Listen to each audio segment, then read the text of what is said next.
Então, com os dois olhos já, né, esfumados, agora eu vou fazer a marcação da linha d'água.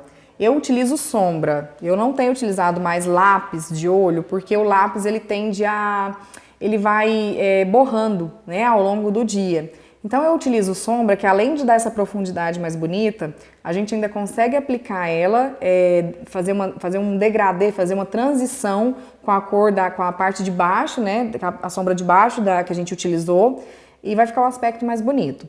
Como que eu faço essa aplicação? Eu utilizo um pincel aqui de base reta, mais fino, e vou pegar aqui uma sombra um pouco mais escura do que essa que a gente fez o esfumado. Então ela tem que ser um pouquinho mais escura para realçar e para dar esse contraste, para dar esse efeito de profundidade. Então eu coloquei no pincel, vou puxar a minha linha d'água aqui, um pouquinho com o dedo, e vou em cima da linha d'água depositar essa sombra, tomando muito cuidado para a gente não jogar pozinho dentro do olho. Uma dica que eu sempre dou nessa parte aqui é, às vezes, se você não conseguir dominar o seu pincel e a sua sombra, molhar o pincel, porque ele vai correr o risco da sombra ir para dentro do olho.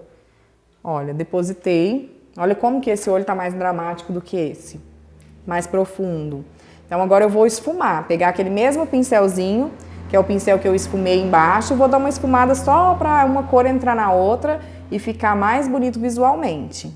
Então vejam como que um olho fica bem mais aparentável, com mais profundidade, um olho bem mais trabalhado, com um detalhe simples que é cobrir a linha d'água.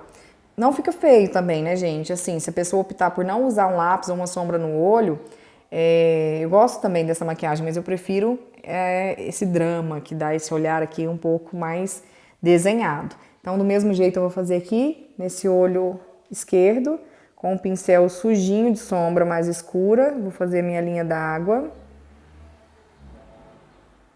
O olho depois se ficar vermelho, gente, porque tem gente que tem um olho muito sensível, principalmente quem não é acostumado com maquiagem. É só colocar um colírio. Então, colocou aqui, ó. A sombra eu venho com aquele pincel de esfumar, só dou um acabamento. Só para mesmo unir uma sombra na outra. E aí a gente finaliza a linha d'água inferior do olho. E agora a gente vai pro delineado.